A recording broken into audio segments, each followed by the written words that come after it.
나는 네가 우리 아들이랑 친엄마 앞에서 했던 말 다 안다. 그래서 일부러 나한테 음식도 그런 것들만 주지 않았니? 무슨 소리를 하시고 있는 거예요? 나한테 시어머니 오래 살면 어쩌냐고 하지 않았냐?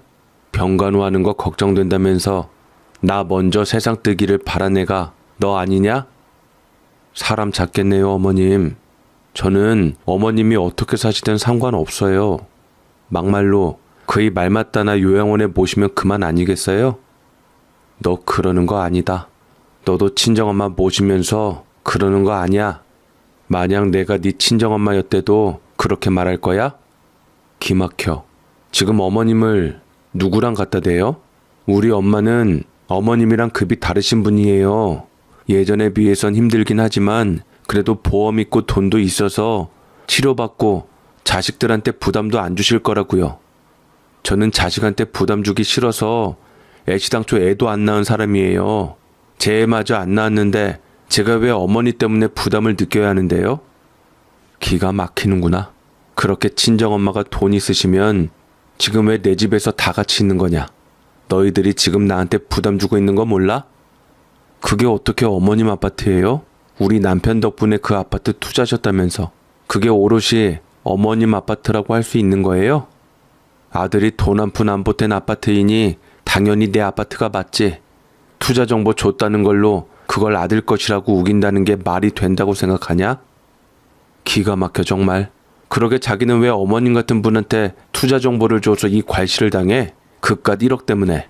아 속상해 정말. 아주 죽 써서 개 좋네. 아들은 며느리가 제게 그렇게 막말을 하는데도 입 다물고 아무 말도 하지 않고 있었습니다. 아들은 바쁘다는 핑계로 하루속히 그 자리를 뜨려고 했죠. 저는 그런 아들에게 섭섭하고 서운하고 눈물이 날 지경이었고 더 이상 아들은 안 보고자 했습니다. 아들도 그것을 바라는 듯하여 저는 그렇게 애지중지 기른 아들과 등을 돌리게 되었고 며느리는 내 집에서 나가기 위해 짐을 싸면서도 기세 등등한 듯 제 아들 팔짱을 끼고 나갔지요. 안녕하세요. 저에 대해서 함부로 말한 며느리를 용서할 수가 없어 이혼을 시켜보고자 글을 써봅니다. 저는 일찍이 남편이 죽어서 남의 집에서 일을 하며 자식을 키웠습니다. 가난은 되물림 된다는 말이 옛날에도 맞아 떨어졌었던 게 저는 없는 살림에 대한 서름이 커서 중학교도 졸업하기가 쉽지 않았습니다. 저는 가난한 집의 사남일녀로 막내로 태어나서 오빠들 다 뒷바라지하고 챙기지를 못하니 안 되겠다 싶어서지요. 어떻게 해서든 집안을 일으킬 만한 사람을 만나 결혼을 했지만 아무리 성실하게 일을 해도 이리 돈 나가고 저리 돈 나가고 돈을 모을 수가 없었습니다. 저는 형제들이 많은 데서 태어나서 형제가 주는 기쁨과 든든함을 알았지만 정작 자식은 아들 하나 낳았습니다. 왜냐면 둘 셋을 낳으면 그만큼 돈이 많이 들어가고 각자에게 돌아갈 것도 그리 많지가 않았기에 하나 낳아서 그래도 입는 것 먹는 것만큼은 남들만큼 해주고자 했었지요. 하지만 그것조차 여의치 않을 정도로 저는 가난했습니다.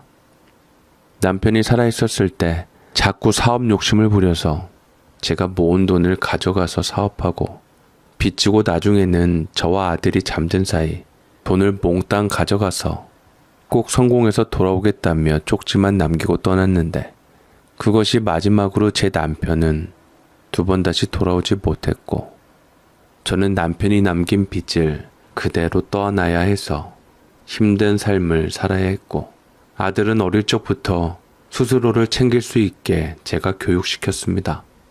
그래도 저는 단 한 번도 아들에게 화를 내거나 힘들다는 모습을 보여주지 않았습니다. 괜찮아 엄마는 언젠가 볕들 날 있지 않겠니? 세상을 살다 보면 이런 조그마한 불행은 다 지나가고 언젠가 큰 행복이 올 거란다. 그렇게 믿어. 누가 그러더라. 신은 다 감당할 만한 시련만 준다고. 내가 커서 엄마 잘 모실게. 엄마가 여태 가족들을 위해 살았듯 나도 어떻게 해서든 엄마를 위해서 뭔가 해볼 테니까 엄마도 너무 걱정하지 마. 너한테 부담을 줄 생각 없다. 너는 그냥 네 인생 알아서 살면 될 일이야. 너는 가족들을 위해서 아무것도 할 게 없고 그저 너 행복하게 살면 엄마는 그걸로 된다.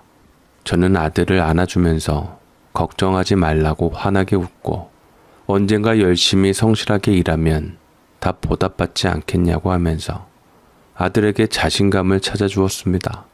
인생이란 게 참으로 묘하고 정해진 대로 흘러가는 것이라 그냥 제 방향에서 역할대로 알아서 살면 될 일이라고 말했지요. 제가 그렇게 말했음에도 불구하고 제 아들은 제 자식이니만큼 마냥 제 인생을 위해서만 살 수 없었던 것 같습니다. 옛날에는 유일하게 가난을 탈출할 수 있는 것이 공부라고 했지만 요새는 마냥 그렇지 않다 해도 기본은 공부라고 생각을 했기에 아들은 열심히 공부에 매달리며 했습니다. 그래서 좋은 대학, 좋은 직장을 얻게 되면 지금보다는 저를 편히 모실 수 있고 안락한 환경에서 살 수 있을 것이라고 제게 몇 번이나 당부하며 미소를 보였죠. 원래 아들은 회사보다는 전문직을 하고 싶어 했지만 안쓰럽게도 그렇게 능력이 되지는 않았습니다. 원래는 의대를 가고 싶어 했지만 제대로 된 사교육 하나 없이 정말 교과서로만 공부했던 녀석이었으니 쉽지 않을 것 같기는 했습니다. 결국은 일반 대학을 나와서 장학금을 받고 공부하게 되었습니다. 아들은 장학금을 놓칠세라 필사적으로 노력하면서 공부를 했어요. 아마 제게 학비가 부담이 되기도 하고 학비를 빚으로 남기지 않게 하기 위해서 최선을 다했습니다. 그러다가 교환학생으로 아들이 외국으로 한 달 정도 다녀오게 된 소식을 접하게 되고 아들은 처음 나가는 해외여행을 너무나도 기대하며 행복해했습니다. 저 한 번도 비행기 타본 적 없는데 너무 좋아요. 엄마도 같이 모시고 가면 좋겠는데 얘는 엄마가 너 공부하는데 어떻게 따라가니? 말만으로도 고맙다. 언젠가 엄마랑 같이 해외여행 꼭 같이 가요. 제가 엄마랑 꼭 같이 갈게요. 아들은 잔뜩 기대에 부풀었지만 저를 혼자 놔두고 가는 게 마음에 걸린 듯 다음에는 제게 꼭 같이 가자고 했습니다. 저는 아들의 말만으로도 기분이 좋고 몇 번이나 같이 해외여행을 다녀온 느낌이 들었습니다. 아들이 교환학생으로 가게 된 그곳은 아마 베트남인가 그랬던 것 같아요. 저 아는 친구들도 베트남 다낭인가 나트랑인가 이런 곳 다녀와서 사진 찍고 자랑을 하고는 했는데 저는 워낙 먹고 살기 빡빡하기도 하고 힘들기도 해서 다녀온 적이 없었습니다. 아들의 교환학생 일정은 한 달 정도였습니다. 매일 같이 있다가 아들이 떨어져 있으니 간만에 서운하기는 했어요. 그래도 군대에 갔을 때는 많이 떨어져 지내서 적응할 만했는데 또 같이 붙어 있다가 떨어지려니 마음이 허전했습니다. 자식에게 의지하지 말아야지 아들이니만큼 나중에 며느리한테 질투하고 아들에게 집착하는 일도 생긴다고 주변에서 많이 말했지만 저는 아무래도 혼자 애지중지 키운 아들이기에 더 애정이 많이 갈 수밖에 없었습니다. 남의 시선 생각해서 안 그럴 수도 없는 노릇이고 아들이 언제까지나 제품에 있기를 바랬지만 어느새 훌쩍 커버려 이미 제품에 나가버린 어른이 되었지요. 마냥 아기 때만 생각나고 어린 시절에 입었던 옷 몇 벌을 보면서 옛 생각을 하며 그리움을 달랬습니다. 그리고 아들은 베트남에서 한 달 정도 다녀오고 나서 완전히 달라졌습니다. 그래도 알게 모르게 저한테 의지하는 구석도 많이 있었는데 그곳에서 베트남 친구를 만났다면서 여자친구가 생겼다고 자랑스럽게 얘기를 했죠. 저는 아무래도 해외에서 만난 사람이고 멀기도 해서 얼마 지나지 않아 끝날 줄 알았는데 아들은 생각보다 그 여자와 오래 연락을 주고받고 있는 것 같았습니다. 그래도 젊으니 한창 연애할 때고 청춘이니 그러려니 했지요. 아들은 연애도 열심히 한 만큼 일도 열심히 하려고 노력했습니다. 한국으로 돌아온 후 열심히 스터디까지 만들면서 취업 공부하더니만 어느 교육 전문으로 하는 알만한 중견기업 회사에 들어가게 되었습니다.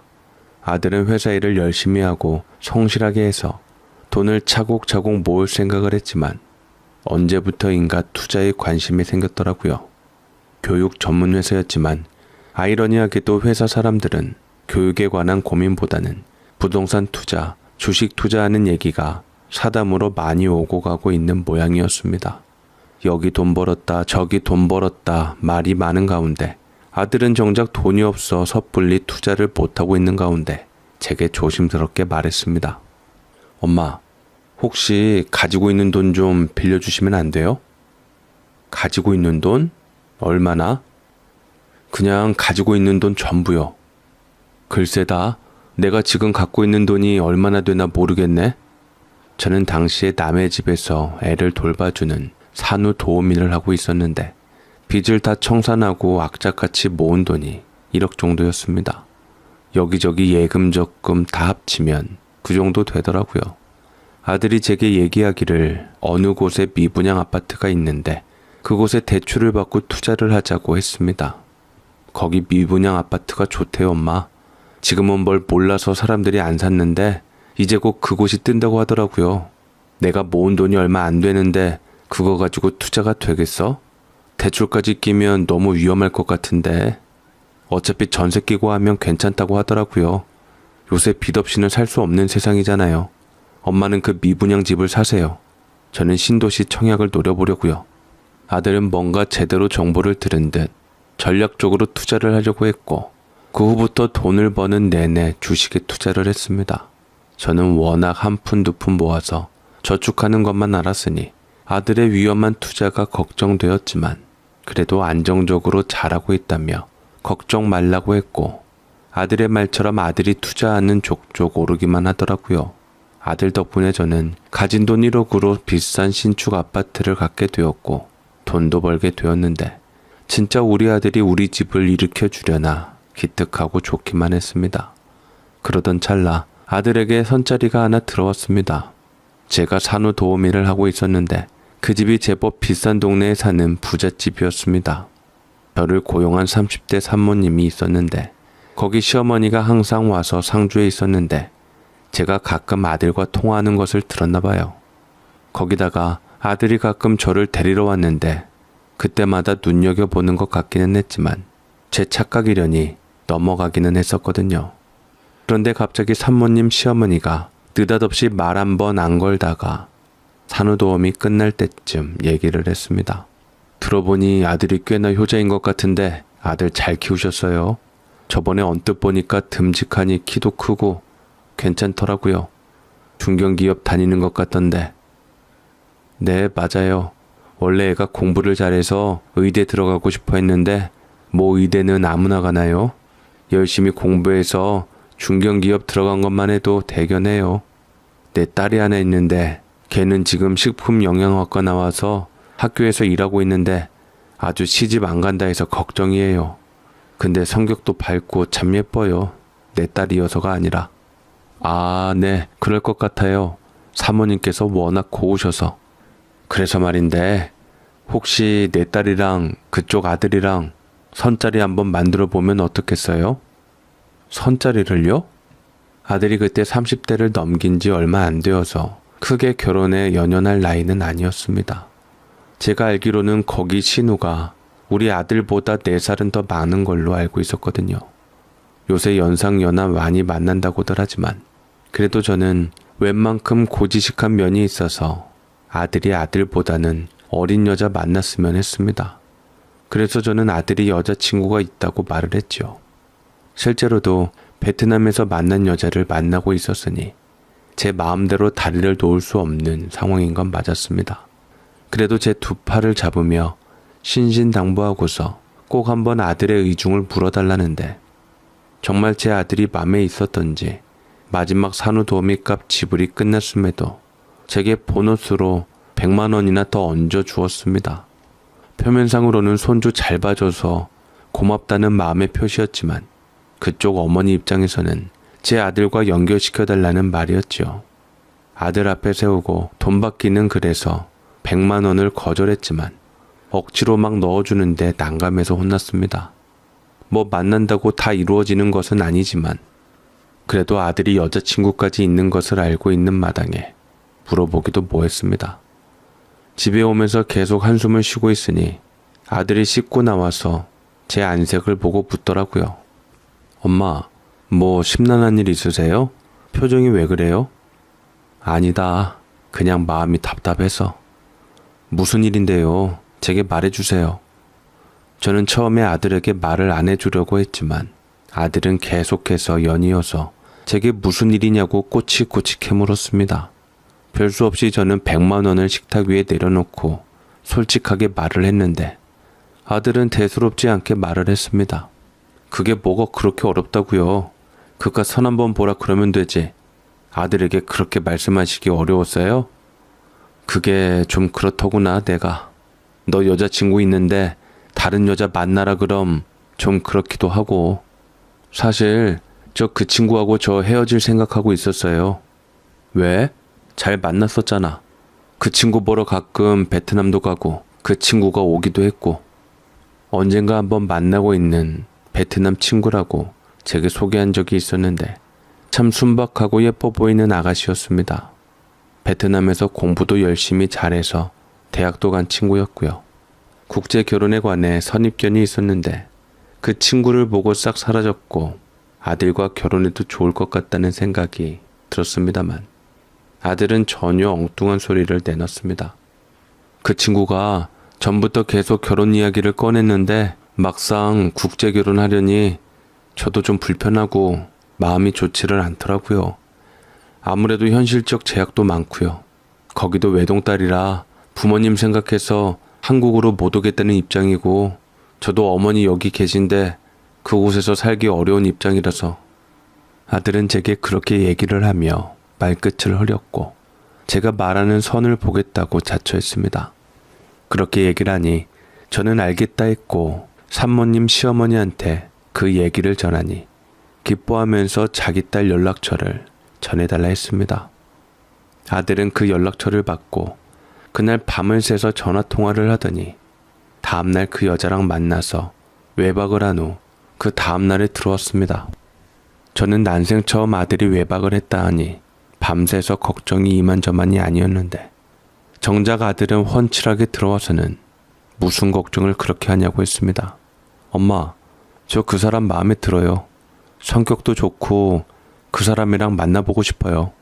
그럼 지금 여자친구는 아직 안 헤어졌잖아. 어차피 외국에 있잖아요. 제가 누굴 만나든 알게 뭐예요. 이제 저도 좋은 사람 만났으니 그만하려고요. 아들은 그렇게 말하고 제게 인사까지 시켜준 여자와 가차없이 헤어지게 되었습니다. 아들이 현실적으로 부딪히는 면이 너무 많아서 헤어지겠다고 했지만 아무래도 국제 결혼이다 보니 회사 다닐 때 선입견을 갖게 하는 것도 싫고 좀 더 평범하고 남들과 같은 좀 더 나은 환경의 배우자와 결혼하고 싶었던 모양이었습니다. 아들은 그렇게 4살 연상의 그 여자와 만나게 되었고 전보다 집에 자주 안 들어오는 날이 많았는데 다 큰 아들 뭐라 하기도 쉽지 않고 그저 잠자코 있을 뿐이었습니다. 그리고 머지않아 여자를 한번 데리고 왔는데 이번에는 결혼을 하고 싶다고 데리고 왔지요. 저는 그때 제가 연결해준 아들이 만나고 있는 여자를 처음 보게 되었습니다. 아들이 그 아이를 만나고 나서부터 집에 안 들어오는 날이 많길래 날티나고 뭔가 안 좋은 인상일 것만 같은 생각을 했는데 생각보다 예의 바르고 호감 있어 보이는 얼굴이었습니다. 소소한 정장을 입고 왔는데 머리도 하나로 질끈 묶고 액세서리 하나 없이 단촐하게 저희 집에 인사를 왔습니다. 갑작스럽게 예고 없이 와서 허둥지둥 당황하자 며느리감은 환하게 웃으며 저를 밖으로 이끌었습니다. 저희 어머니께서 하시는 음식점이 있는데 내친김에 같이 가봐요. 옛날에 한번 배웠다고 들었는데 간만에 두 분 얼굴도 뵙고요. 얼떨결에 저는 며느리감과 아들이 데려가는 음식점을 가게 되었는데 꽤 부자 동네에 알아주는 레스토랑이었습니다. 그곳의 사장님이 그때 제게 며느리감을 소개한 산모님의 시어머님이셨지요. 인텔리같이 얌전한 정장을 입어 카운터에 계산을 맡고 있는데 참으로 우아해 보이는 사람이었습니다. 저희 어머니께서 갤러리도 운영하시고 계시고 레스토랑도 운영하시고 계세요. 시집 못 가는 저만 아니었으면 저희 엄마가 크게 걱정하실 일이 없었는데 좀 죄송하죠, 저 때문에. 뭐가 죄송해? 2년 못 만나서 자기가 시집 안 간 건데 이제 나 만났으니까 됐잖아. 다 인연이 있다고 하더라고. 며느리가 제게 얘기를 하는 것이 닥채 끝나기도 전에 아들은 며느리의 손을 잡아주면서 빙그레 웃었는데 며느리는 안심하는 듯 끄덕였습니다. 마침 레스토랑의 사장인 안사돈 되실 분이 나왔고 저를 반가이 맞아주며 말했습니다. 잘 오셨어요. 재민이는 저희 가게에 자주 왔는데 사돈은 처음으로 오시는 거죠? 내친 김에 따로 상견례 할 것 없이 애들 결혼 얘기하면 좋겠어요. 네? 아, 네. 안사돈은 딸의 결혼식을 빨리 했으면 좋겠다고 하는데 처음에는 왜 이리 딸의 결혼식을 서두르지 못해서 안달인가 했습니다만 나름의 사정은 있었습니다. 사실 우리 집 남편이 오늘 내일 해요. 암에 걸려서 다 완쾌되었다고 했는데 재발이 와서 이제는 다른 곳까지 전이가 되어서 언제 세상 떠날지 몰라요. 남편 소원이 딸 시집 보내는 거 보는 게 소원이거든요. 아, 그런 사정이 있으셨군요. 그래도 재민이 만나서 다행이에요. 우리 딸이 재민이 만난다고 해서 그래도 남편이 한시름 놔서 더 오래 사는 것 같아요.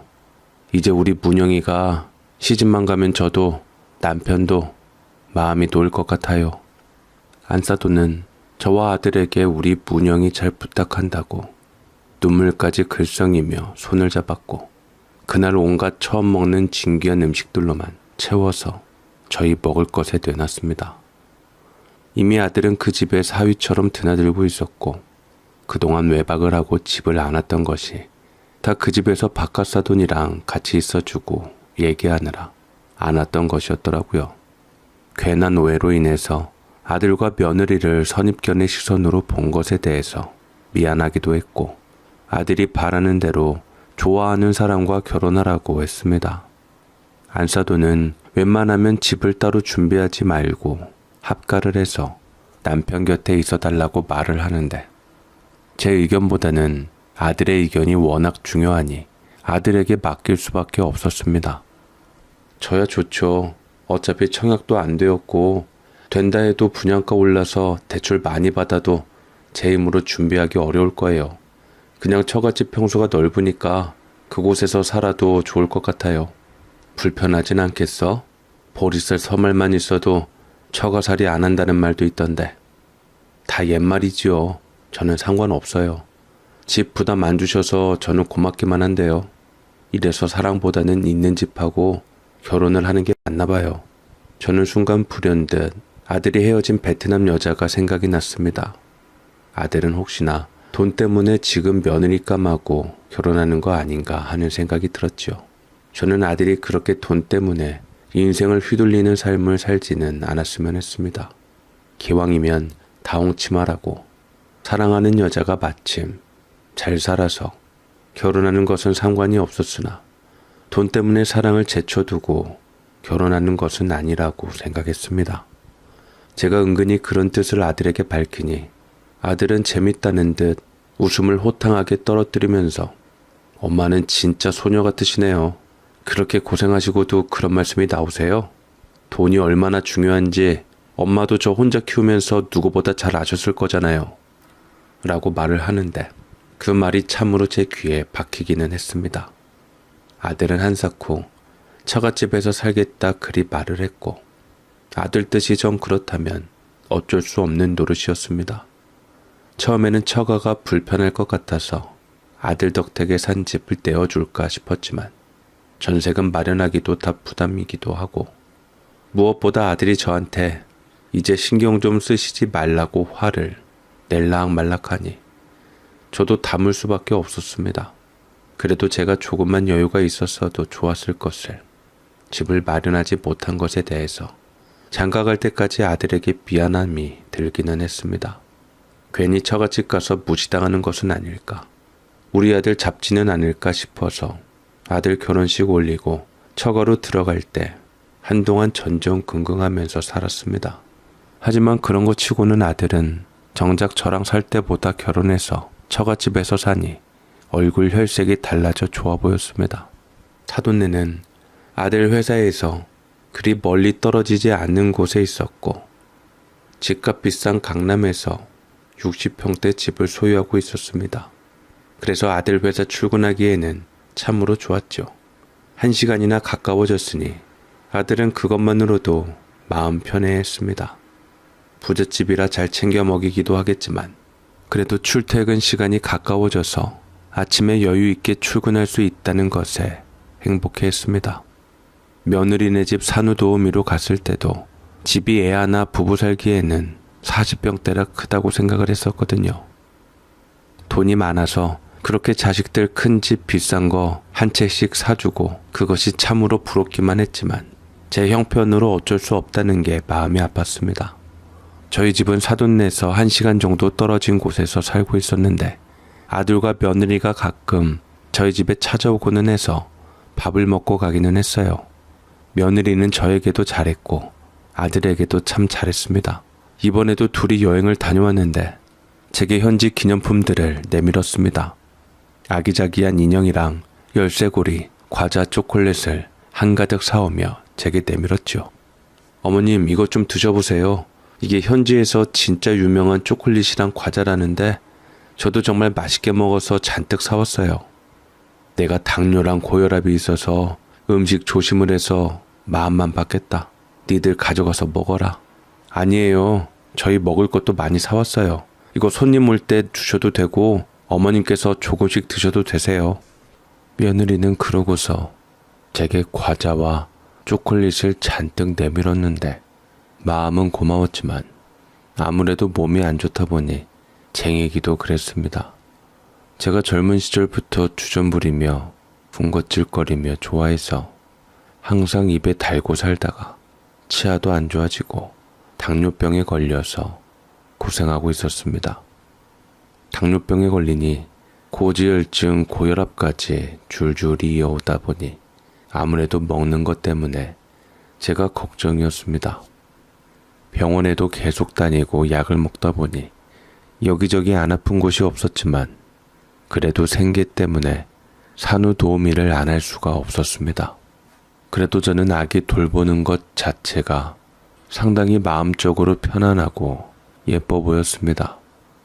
손주를 보고 싶었는데 아무래도 애들이 아무 소식 없는 거 보니 나중에 때 되면 낳으려 하지 싶어서 굳이 부담 주고 싶지 않아 결혼한 지도 얼마 되지도 않았고 말 한 번 꺼낸 적이 없었습니다. 신생아가 너무 예뻐서 제품에서 가만히 재우고 있노라면 꼭 우리 아들 어린 적이 생각이 나서 그립기도 하고 그때 품 안에 있던 사랑스러운 아들이 보고 싶기도 했습니다. 그런데 얼마 지나지 않아 사돈이 저희 집에 뜻하지 않게 급하게 찾아오는 일이 있었습니다. 그것도 애를 데리고 말이지요. 보니까 제가 예전에 돌봤던 사돈의 손주였습니다. 남자였는데 지금 2돌 가까이 되었다 하니 참 시간 빠르다는 생각이 들었습니다. 아니 사돈, 연락도 없이 어떻게 여기까지 오셨어요? 제가 없었으면 어쩌려고요? 재민이한테 물어보니까 일 없다 하셔서 잠깐 왔지요. 아니 근데 지금 데리고 있는 애기는 기억나시죠? 그때 사돈이 봤던 애기예요.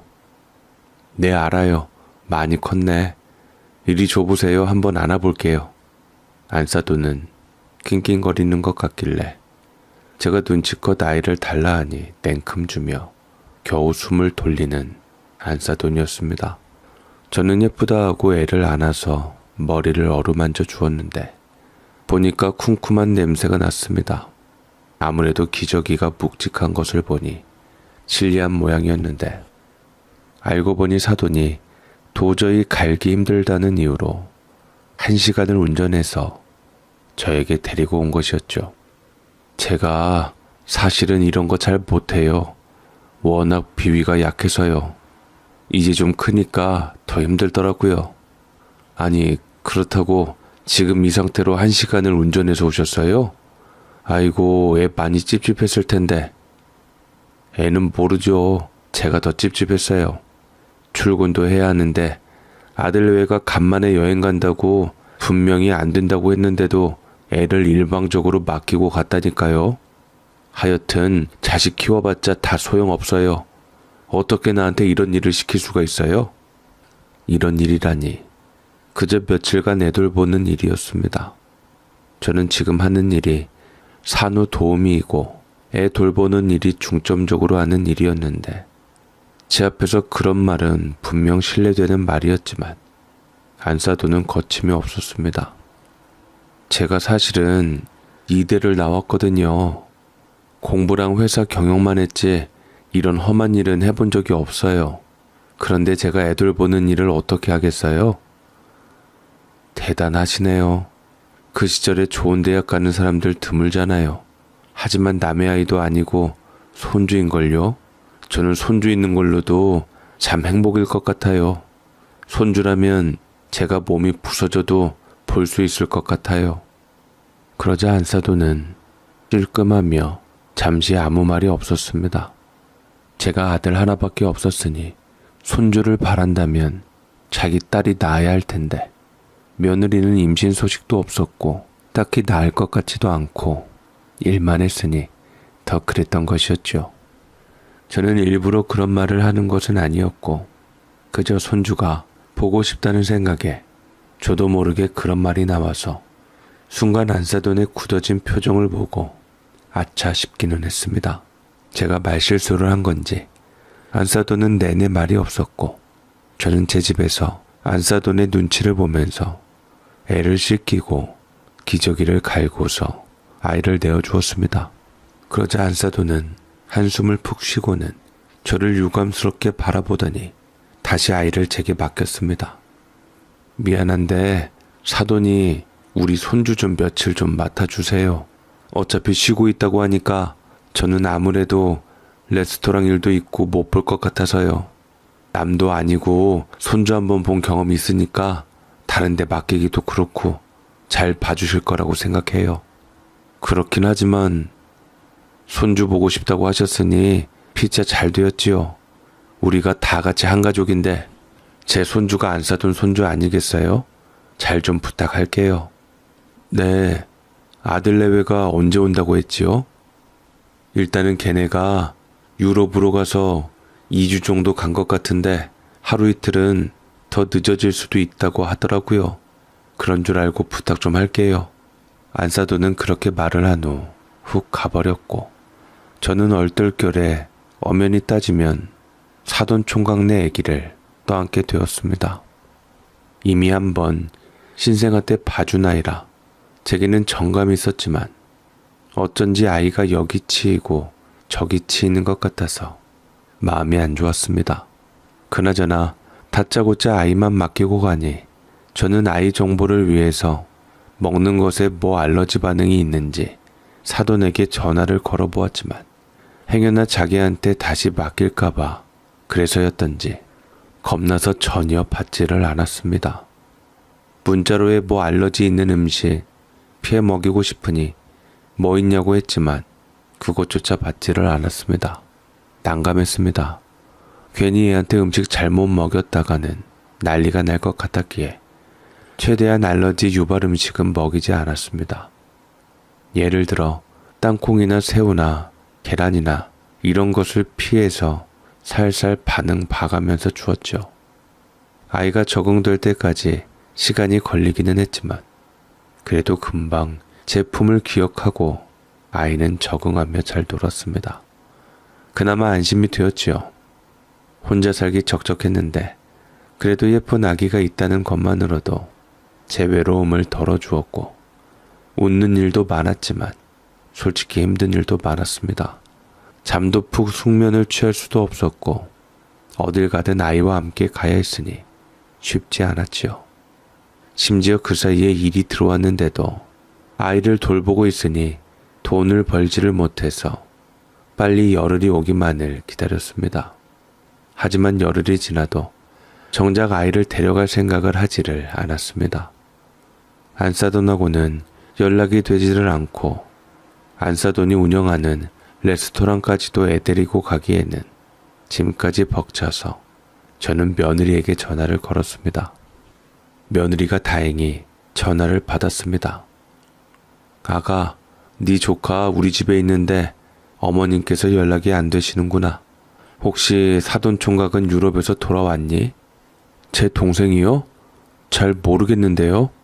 며느리는 안사돈과 한 집에서 살면서 나몰라라 하며 아무것도 모른다는 듯 말을 했고, 저는 다시 며느리에게 물었습니다. 혹시 집에 가서 안사돈 보면 나한테 연락 좀 해달라고 말 좀 전해주겠니? 부탁한 열흘도 지났고 나도 이제 일을 해야 하는데 아무래도 네 조카 보면 내가 수입이 없어서 그렇다. 아, 혹시 어머니 돈 필요하셔서 그래요?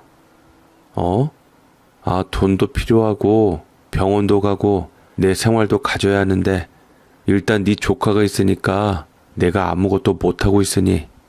알았어요. 저희 엄마한테 그렇게 전할게요. 바쁜데 먼저 끊을게요, 어머님. 며느리는 바쁘다며 전화를 먼저 툭 끊어버렸고, 저는 끊어진 전화기를 한숨 쉬며 보며 어찌해야 할지 깜깜해졌습니다. 하지만 그날 밤에도 며느리에게 연락은 없었습니다. 안사돈에게도 마찬가지였죠. 일이 4일 전쯤에 들어왔는데 일단 열흘이라고만 제가 알고 있었기 때문에 여유있게 3일 후에 잡았습니다. 하지만 안사돈이 애를 데려갈 생각을 안 하니 다음날 출근을 위해서라도 아이를 데려다 줄 수밖에 없었습니다. 아이 때문에 택시를 타고 안사돈네에 갔는데 이상하게 안사돈네에 배를 눌러도 받지를 않았습니다. 어쩐 일인가 싶어서 기다렸는데 오지를 않아서 저는 다시 안사돈이 운영하고 있는 레스토랑으로 가게 되었습니다. 그런데 레스토랑도 불이 꺼져 있었습니다. 아무래도 그냥 문을 닫은 게 아니라 안쪽이 테이블이며 뭐며 엉망이 되어 있는 게 폐업을 한 것 같았습니다. 제가 안사돈 레스토랑의 상견례 이후에 가본 적이 없으니 몰랐던 것이었죠. 집도 없는 것 같고 레스토랑에도 안사돈이 없으니 정말 그야말로 귀신에 홀린 느낌이 들었습니다. 그때 애기가 재채기를 했고 저는 애 찬바람 들어갈까봐 꽁꽁 여미며 발만 동동 굴리다가 아들에게 전화를 걸었습니다. 아들은 처음에는 전화를 안 받다가 두세 번 걸으니 전화를 받았습니다. 재민아, 너희 혹시 이사 갔냐? 안사돈네도 연락도 안 받으시고 레스토랑도 문을 닫은 것 같아서 말이다. 실은 좀 일이 있었어요. 장모님께서 운영하시는 레스토랑 동업자가 있었는데 장모님 몰래 뭔가 돈거래를 잘못하셨나 봐요. 부도를 내고 잠적을 했는데 그 때문에 장모님에게도 피해가 와서 크게 문제가 생겼어요, 엄마. 뭐라고? 근데 문제는 동업자랑 처남이랑 같이 일을 벌여서 처남도 지금 처남댁이랑 외국으로 도피 중이라고 하더라고요. 지금 장모님이랑도 아주 왼수되게 생겼어요. 그럼 여행이 아니라 도피를 하고 있단 말이야, 사돈 총각이? 그런 것 같아요. 처남이 도피하는데 애까지는 챙기기 힘들어서 원래 처남네 장모님께 맡겼는데 그 장모님께서 병원에 입원하는 바람에 저희 장모님한테 온 거고, 저희 장모님도 레스토랑 문제 때문에 속 시끄러워서 엄마에게 맡긴 것 같아요. 그럼 내가 지금 이 아이를 계속 맡아야 되는 거냐? 저랑 안 사람은 일하잖아요. 장모님은 이제 장인어른 돌봐야 하고요. 돌봐주시는 간병인도 이제 쓸 수가 없잖아요. 그럼 나도 일해서 먹고 살아야 하는데 내 수입은 어쩌냐? 일단은 난감한 문제이기는 한데 제가 한번 머리 굴려 해결책을 내놓아 볼게요. 청천벽력 같은 문제였습니다. 안사돈은 자기 손주를 왜 전혀 상관없는 저한테 맡겼는지 모르겠습니다. 제가 산후도우미로 일했다는 인연을 앞세워서 손주를 떠맡기고 자기는 남편 돌보는 핑계 삼아 손주를 나몰라라 하고 있었습니다. 그런데 저는 그 비싼 집이 넘어갔는데 아들도 그렇고 어디서 살고 있는지 궁금했습니다. 그러자 아들이 우물쭈물하다가 조심스럽게 말을 덧붙였습니다. 사실은 저 지금 엄마가 전세로 둔 집에 살고 있어요. 뭐? 그 집 전세를 줬는데 어떻게 니들이 들어가 살고 있어? 일단 갈 데가 없어서 그동안 제가 갖고 있던 주식이며 모아놓은 돈들 다 털어서 전세금이랑 이사 비용 빼주고 그곳에 들어갔어요. 마침 그 집도 중간에 임대아파트 당첨되었다고 이사 때문에 내놓으려고 하고 있더라고요. 잘 됐다 싶었지요. 난 연락 한 통도 못 받았는데? 제가 아들이고 몇 번 안면이 있잖아요. 그냥 엄마한테 걱정 끼쳐드릴까봐 말씀드리지 말라고 했어요. 어차피 다 제가 돈 주고 빼줬으니 추후 문제는 없어요. 아들이 전세로 들어와서 사는 것은 사실 아무렇지도 않았지만 그 과정들이 찜찜하기도 하고 제가 몰랐다는 것에 화가 났습니다.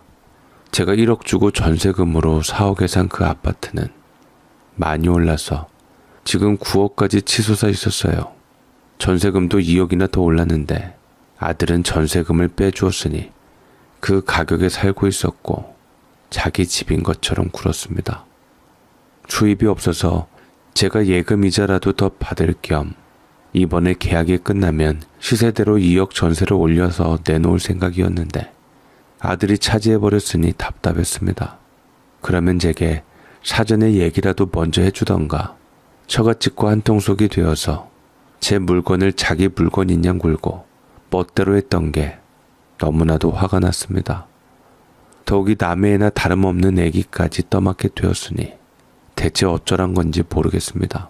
막말로 여태껏 바깥 사돈을 돌봐주는 간병인이 있었다 하지만 사돈이 거동이 불편한 것도 아니고 일주일에 2-5번만 썼습니다만 그 핑계로 뭐든 나몰라라 하는 것은 아니었습니다. 일단은 머릿속이 하얘지기도 하고 이 모든 것이 나 모르게 진행된 것에 대해서 화도 났기에 처음에는 애를 확 주고 올까 싶기도 했습니다만 또 마냥 제가 돌봤던 아이를 그렇게 무책임하게 내팽개치고 싶지 않았습니다. 이미 양가 어른들에 의해 한 번씩 돌아가면서 맡겨졌기에 저까지 그러면 아이한테 정말 못할 짓이었습니다. 저는 결국 아이를 데려오게 되었고 산후도우미 갈 집은 결국 취소하고 말았습니다. 이 때문에 업체 측에서도 크게 혼이 났고 산후도우미도 등급이 있었기에 저는 최하로 떨어져서 일도 안 들어오고 추가 보너스 요금도 받지 못하게 되었습니다. 저는 아들에게 집에 한번 오라고 했고 아들은 내심 제 얼굴 보기에도 무안했던지 이리저리 피하기만 했는데 크게 한번 화를 내니 행여나 집 뺏길까봐 엉기적 오기는 왔습니다. 아들하고만 둘이 있으니 얘기를 좀 더 솔직하게 단도직입적으로 하기로 했습니다. 대체 어찌할 생각이냐? 앞으로 어떻게 할 거야? 저 어려울 때 처갓집에서 거둬주셨잖아요. 원래 남자 쪽에서 집해와야 하는데 저 아들 같다고 엄마 부담 주지 않으려고 같이 합가하게 한 거 아시잖아요. 그럼 진작 엄마한테 얘기를 해야지. 내가 만약에 연락하지 않았으면 내 집이 어떻게 돌아가고 있는지 끝까지 몰랐을 거 아니야. 갑작스럽게 그렇게 돼서 어쩔 수 없었다고 말했잖아요. 곧 말씀드릴 예정이었어요. 아들은 따박따박 제게 신경질적으로 말을 하며 짜증을 내었고 저는 아들의 태도가 못마땅했습니다. 이게 내 아들인지 사돈네 아들인지 분간이 안 될 정도로 일방적으로 처갓집 편만 들고 있었습니다. 아들은 인상을 찌푸리더니 가슴이 서늘한 한마디를 덧붙였습니다. 설마 엄마 저희가 지금 있는 게 싫어서 나가라고 할 작정으로 저 부르신 건 아니죠? 그래도 가족인데 저희 갈 데 없는 거 뻔히 아는데 맘대로 했다고 그러시진 않을 거잖아요. 물론 그렇긴 하지만 그럼 됐어요. 내쫓지 않을 거면 그냥 이해해 주세요. 저도 죄송하다 하고 있잖아요. 여기서 엄마가 더 해봤자 서로 감정 상하는 꼴밖에 되질 않아요. 나는 지금 네 태도가 문제인 거다. 잘못된 사람 태도가 왜 그렇게 신경질적인 건데? 엄마 같으면 속상하지 않겠어요? 그렇게 잘 살던 장모님이 하루아침에 저 지경이 되었는데 장모님 장인어른 하루에도 몇 번씩 우시고 속상해서 가슴 치고 있는데 엄마는 거기다 대고 몰인정하게 계속 왜 맘대로 해놨냐고 난리나 치시고 제 마음은 어떻겠냐고요. 아들을 막상 불렀지만 왜 내게 말 한마디 없이 내 집에 대해 네 맘대로 했냐고. 그 말밖에 할 말은 없었습니다. 아들 말 맞다나 어렵다고 온 사람들 내쫓을 수도 없는 거고, 당장 내가 한 푼의 돈 때문에 아쉽고 어려워도 그건 식구끼리 할 것은 아니었기에 차마 입 밖으로 뱉을 순 없는 것이었죠. 그럼 대체 언제까지 있을 거냐? 아니면 애는 언제 데려갈 건데? 그거야 좀 모르지요. 애는 장모님한테 다시 한번 물어볼게요. 그래, 애라도 데려가야지 내가 일을 할 수 있지 않겠냐. 솔직히 말해서 나 일하기도 버겁고 해서 그 집 가지고 월세를 돌리거나 할 작정이었다. 요새 거기가 유치원도 있고 학원가가 많이 생겨서 엄마들이 많이 찾는다고 해서 월세로도 괜찮다 해서 돌릴 생각이었는데. 그러자 아들이 벌떡 일어났고 그 때문에 의자가 뒤로 넘어가 버렸습니다. 묵직한 의자였기에 소리가 크게 났고 저는 깜짝 놀라며 배려 아들의 눈치를 살피게 되었지만 그 모습을 아들에게 들키고 싶진 않았습니다. 의자 소리 때문에 놀랐던지 아기가 계속 울기 시작했고 저는 얼른 아이를 안아 달래며 이악 물고 아들에게 말했습니다. 뭐 하는 거냐? 엄마 앞에서 버릇없게. 당장 앉아. 그러자 아들이 어이없는 투로 웃었습니다. 버릇없게? 엄마, 저 나이가 30이 넘었어요. 내가 아직도 엄마 어린 아들인 줄 아세요? 저 결혼도 했고 건사할 가족도 있다고요. 누가 뭐라고 하든 지금 엄마 앞에서 먼저 일어서서 그렇게 노려보는 게 자식으로서 할 짓이냐? 감정이 있으면 노려볼 수도 있지요. 그리고 뭔가 착각하는 모양인데요. 엄마, 솔직히 지금 우리가 살고 있는 아파트 제가 정보 안 줬으면 살 수나 있는 매물이에요? 그냥 1억 묵혀두실 거 저 때문에 지금 몇 배를 버셨는데 집 가지고 그렇게 유세를 떠세요? 뭐? 유세? 차라리 내가 그 집을 살 걸 그랬어요. 청약 같은 거 노리지 말고. 엄마한테 가르쳐 준 건 진짜 후회해요. 어차피 나중에 엄마 세상 떠나면 내 것 될 건데 그렇게 가족끼리 어려울 때 예민하고 빡빡하게 구시지 좀 마세요. 정 떨어지니까. 엄마한테 정 떨어진다는 소리까지 한 뒤 아들은 그대로 씩씩거리며 나가버렸습니다. 화낼 곳은 제가 더 큰데 먹긴 놈이 성낸다고 아들이 먼저 획 하고 나가버렸는데 속에서 끓어올랐습니다. 아들 입장이라고 이해 못하는 바는 아니었으나 그래도 저한테는 무조건적으로 좋게 말하며 어떻게 하면 좋겠냐고 애시당초 상의라도 했으면 저도 이토록 배신감이 들지는 않았을 텐데 아들은 거기다 대고 자기가 투자한 집이라고 하면서 제가 두 눈 시퍼렇게 뜨고 있는데 자기 집이나 다름없이 구는 것도 어이가 없었습니다.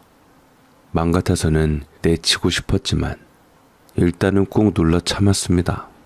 아무래도 그 집에서는 아이가 제대로 크지도 못할 것 같아서 일단 제가 보기로 했고 조금 있으면 18개월이 되니 눈 딱 감고 어린이집을 보내기로 했습니다. 얼추 말문도 트였고 저도 어찌되었든 생계를 위해서라도 일을 해야 했으니 마냥 그 애만 볼 수 없었기 때문이었습니다.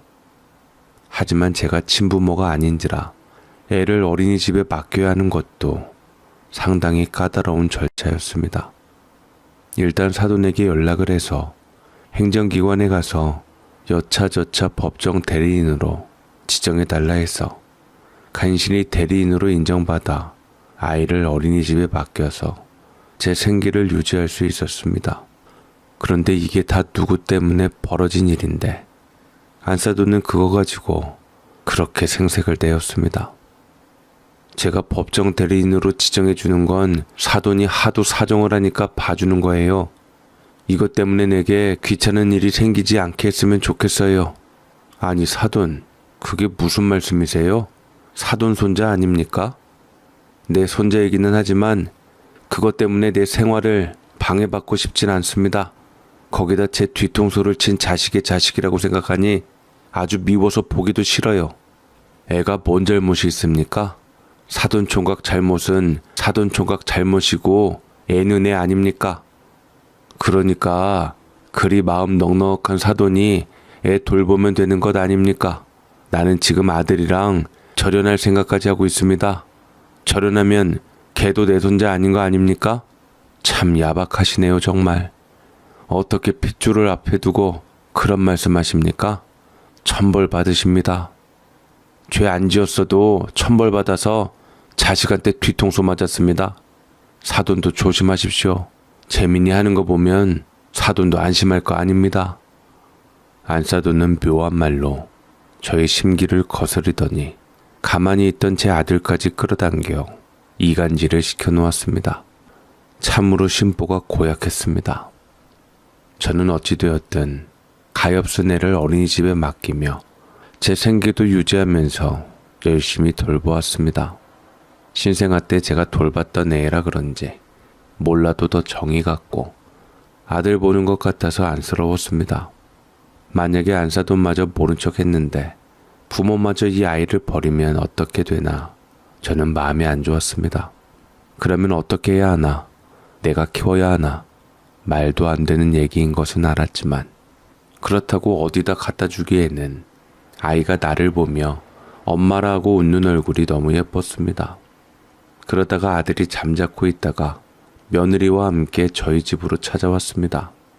도어락이 느닷없이 열리기 시작하더니만 아들과 며느리가 그냥 들어오더라고요.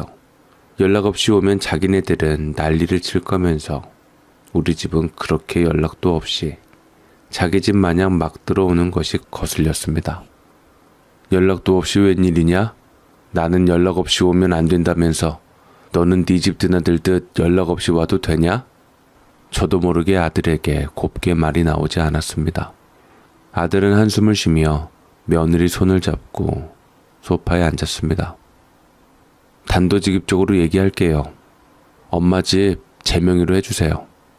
뭐? 그게 무슨 소리냐? 내가 그 집을 왜 네 명의로 해줘야 돼? 엄마 집안채도 있고 제가 투자하라 해서 산 거잖아요. 그럼 제 것이나 마찬가지죠. 무슨 논리가 그래? 네가 정보를 준 건 사실이지만 엄연히 내 돈 주고 내가 투자한 내 집이다. 줘도 내가 알아서 줄 일인데 네가 왜 그것에 대해 줘라 말아야?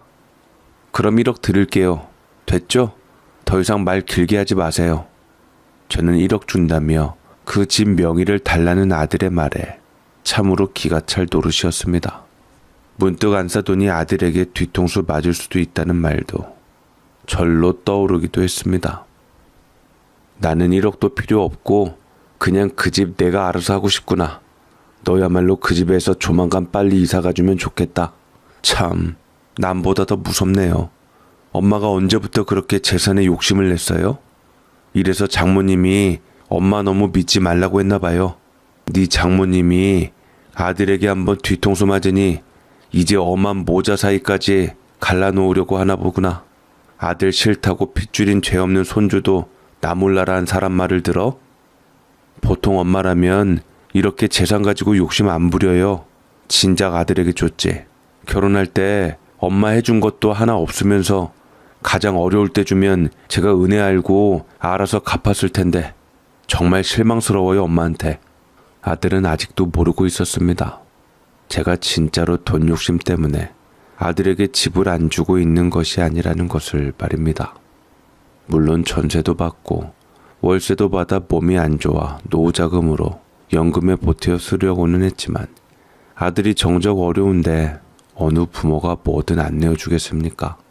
하지만 아들은 시종일관 뻔뻔스럽게 그 집이 자기 투자로 이루어진 집이니 자기 집이려니 얘기를 했고 꼴뚜기가 뛰면 망둥이도 뛴다고 며느리나 안사돈까지 그 집 재산이 자기 것처럼 얘기를 하니 그게 싫었던 것이죠. 무엇보다 이제 아들이 나를 외면하고 처갓집 사위로서 충성하는 그 모습도 보기가 싫고 섭섭했던 것이었습니다. 아들 내외는 그렇게 얘기를 한 후 집 밖을 나갔고 저는 착잡하게 그 자리에서 굳어버리고 말았습니다. 아들의 말은 지나온 삶을 살아온 내게 참 많은 생각을 들게끔 했습니다. 그때 발에 채이는 게 있었는데 보니까 아들의 지갑이 떨어진 것을 발견했습니다. 지갑 속에는 아들과 처갓집 부모님, 그리고 며느리. 이렇게 넷이서 찍은 가족 사진만 있었습니다. 그 전에는 저와 같이 찍은 가족 사진이 있었는데 이제는 어디에도 없었습니다. 아들의 지갑 속에는 두툼한 현금과 카드와 신분증이 있었기에 저는 아들의 지갑을 찾아줘야 할 것 같아서 전화를 걸었지만 이번에도 전화를 받지 않았습니다. 방금 내려갔으니 얼마 못 갔을 것 같아서 저는 다시 1층으로 내려가 주차장에서 아들을 찾았는데 그때 아들과 며느리가 멀찍이 보였습니다. 저는 아들을 불렀지만 오다 가다 찻소리에 묻혀서 들리지 않았던지 가까이 다가갔는데 그때 제가 아들을 부를 때쯤 며느리의 목소리가 먼저 귓전에 들어왔습니다. 어머님 오래 사시면 어쩌지? 세상 떠난 후 집 당신 거 된다면 아직도 한참 남았을 텐데. 아들은 아무 말 하지 않았고 어딘가로 전화를 하고 있는데 안 받는 모양이었습니다. 어떻게 해서든 법적으로 가져올 방법을 찾아봐야지. 이 집은 내 거야. 어떻게 해서든 내가 가져올 테니까 당신은 아무 걱정 마.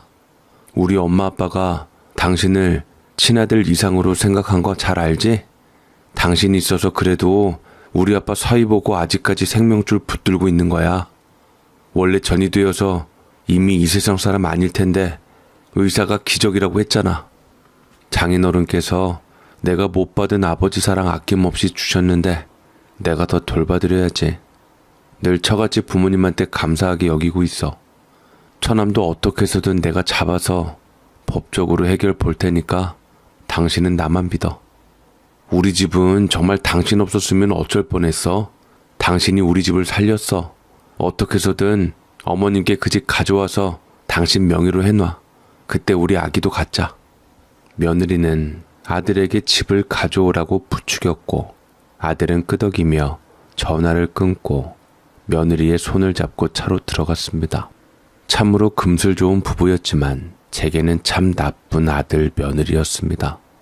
며느리의 첫마디는 빨리 제가 세상 떠나 유산이 아들에게 상속되기를 바라는 거였고 저는 그 말에 아무 말도 없이 가만히 듣고만 있던 아들이 더 원망스러웠습니다.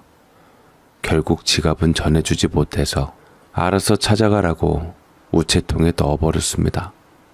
아들 때문에 눈물이 나서 얼마나 입을 부여잡고 울었는지 모릅니다.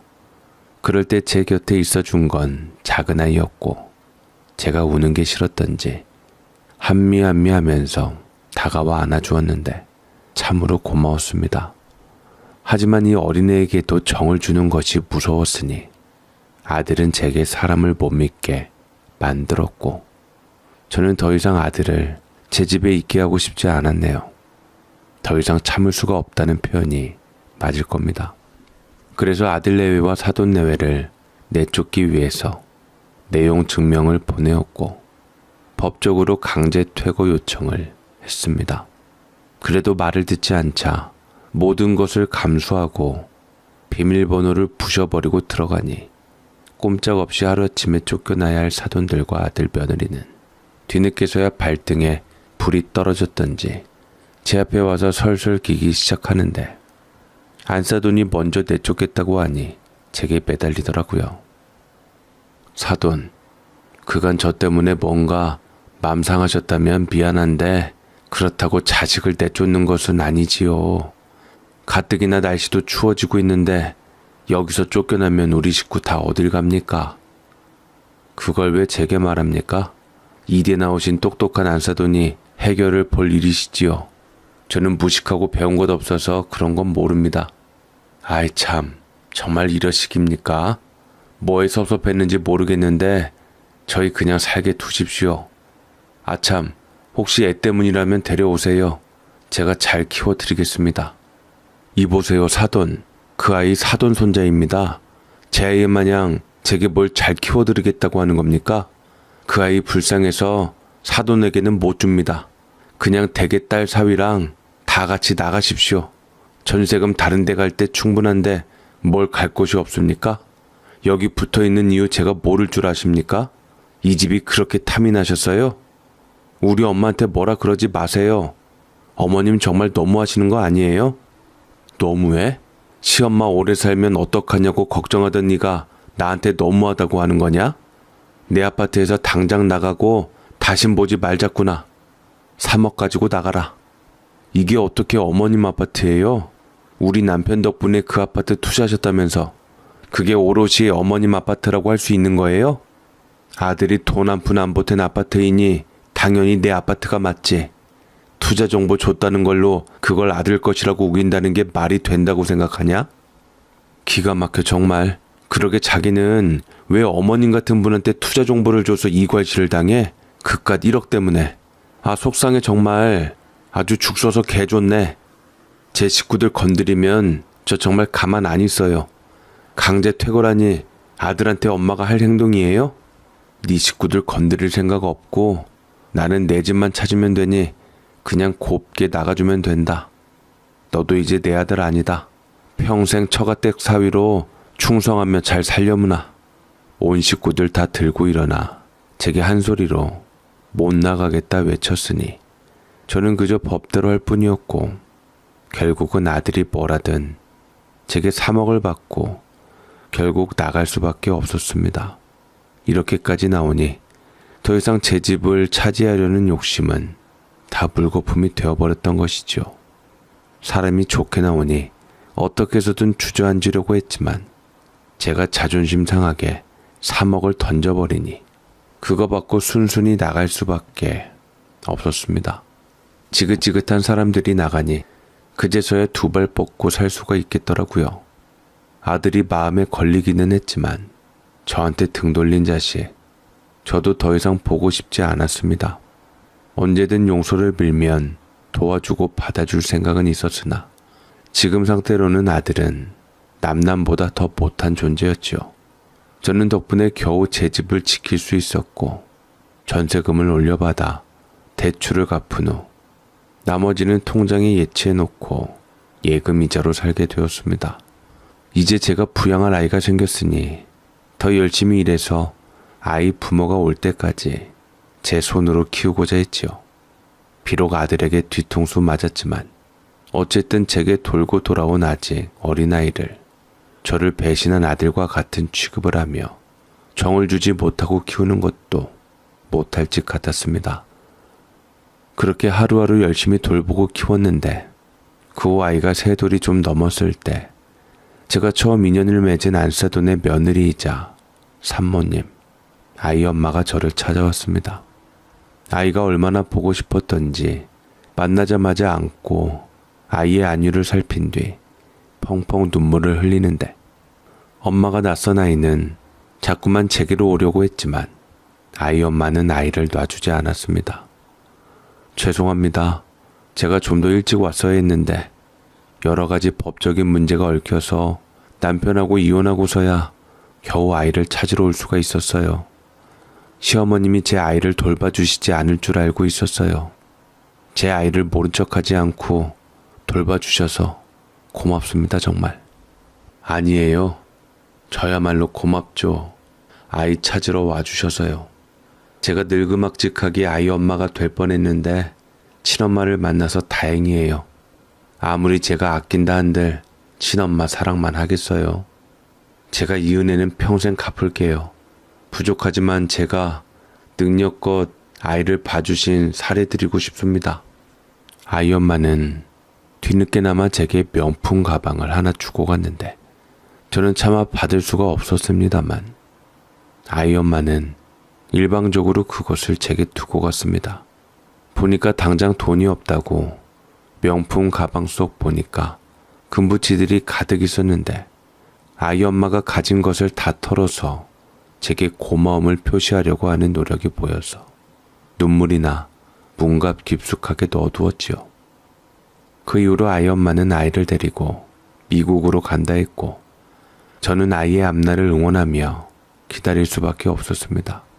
마치 자식을 데리고 홀로 서게 하려는 모습이 젊은 날의 나와 아들의 모습 같아서 더 응원할 수밖에 없었기에 더 눈에 선했지요. 아들 잃은 슬픔과 그들 모자에게는 찬란한 영광이 함께하기를 바라며 이 사연을 보내보았습니다. 날씨가 제 마음처럼 많이 쓸쓸하지만 그래도 언젠가 또 돌고 돌아 찬란한 봄은 찾아오겠지요. 제 사연 읽어주셔서 감사드립니다.